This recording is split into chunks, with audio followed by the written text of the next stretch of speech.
Payer moins d'impôts, qui dirait non, surtout quand on est une grande entreprise draguée par de nombreux États. Place à notre une francophone.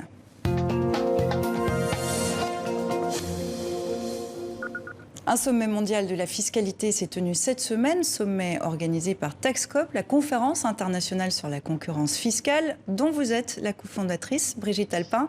Merci beaucoup d'être avec nous. Tout le monde a envie de payer moins d'impôts, surtout les multinationales. On pense par exemple à la difficulté à faire passer à la caisse les GAFAM qui se débrouillent pour échapper à l'impôt dans le monde. Première question très concrète, pourquoi les pays, les États n'arrivent pas à taxer ces géants du net par exemple ? Question simple, réponse que je vais y aller en deux volets. Premièrement, nos régimes d'imposition dans à peu près tous les pays datent d'environ 100 ans. Donc, on a déjà entendu souvent qu'ils ne sont pas adaptés à la mondialisation, ne sont pas adaptés au commerce électronique, au cyberespace. Ce sont des entreprises qui échappent, dans le fond, à ce fardeau fiscal, au régime d'imposition qui taxe plus les entreprises qui ont une présence physique. Donc ça, c'est la première raison. La deuxième raison, c'est lorsqu'on s'est mondialisé, en plus qu'on avait un régime d'imposition archaïque, on n'a pas tenu compte du tout de la concurrence fiscale qui était pour être créée par la mondialisation et la menace d'un affaissement des taux d'imposition. Donc, un régime d'imposition archaïque qui date de 100 ans. Et ce régime d'imposition-là n'a jamais été adapté. Ça n'a jamais même été discuté au moment de la mondialisation.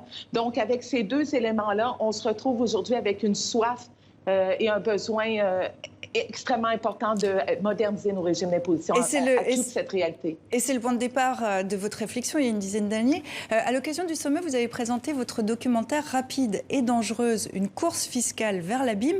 Vous y décrivez un phénomène depuis une trentaine d'années, la race to the bottom. Si je résume, un pays casse ses impôts pour attirer de grandes entreprises, donc il a moins de rentrée d'argent et donc moins il arrive à financer ses hôpitaux, ses routes, etc. On regarde un extrait.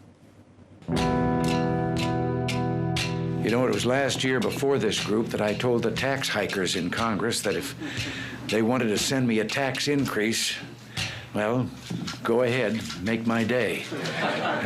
We should continue the policies of lower taxation, which has brought far extra enterprise, has brought more jobs and a higher standard of living to this country than it has ever known before. Canada's corporate tax rate will become the lowest among the major industrialized economies. This will give businesses in Canada a substantial tax advantage over businesses in the United States. 6 months ago, we unleashed an economic miracle by signing the biggest tax cuts and reforms. I have to add the word reform, very important word, but the tax cuts is what got us there, and that's what's really doing it. The biggest tax cuts in American history. Brigitte Alpin, on est dans une guerre fiscale entre États ? Complètement. On est dans cette soif pour les pays d'abaisser les taux d'imposition, attirer les multinationales, le capital et les emplois.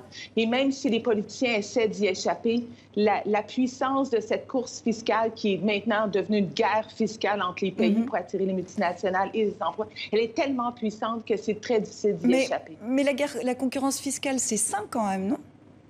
Oui, c'est sain.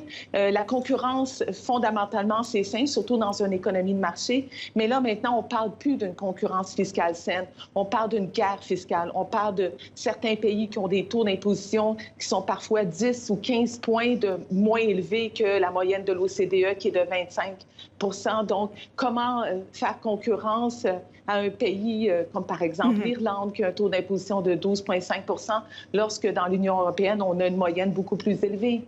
Et avec des conséquences sur les populations. On va revenir par exemple sur le cas de Donald Trump, homme d'affaires qui se dit milliardaire et dont on découvre qu'il n'a payé que $750 d'impôts fédéraux sur le revenu l'année de son élection. Il a été en mesure d'alléger sa note en faisant état de lourdes pertes de ses entreprises. Si les riches, les ultra-riches ne paient pas d'impôts, pourquoi moi, simple citoyen, j'en paierais? C'est la question de l'injustice fiscale qui se pose. Oui, tout à fait. C'est le fait que lorsqu'une multinationale ou un milliardaire paie peu ou pas d'impôts, veut pas, on a besoin de cet argent-là pour subvenir aux soins de santé, être capable de traverser les crises actuelles ou les possibles crises à venir.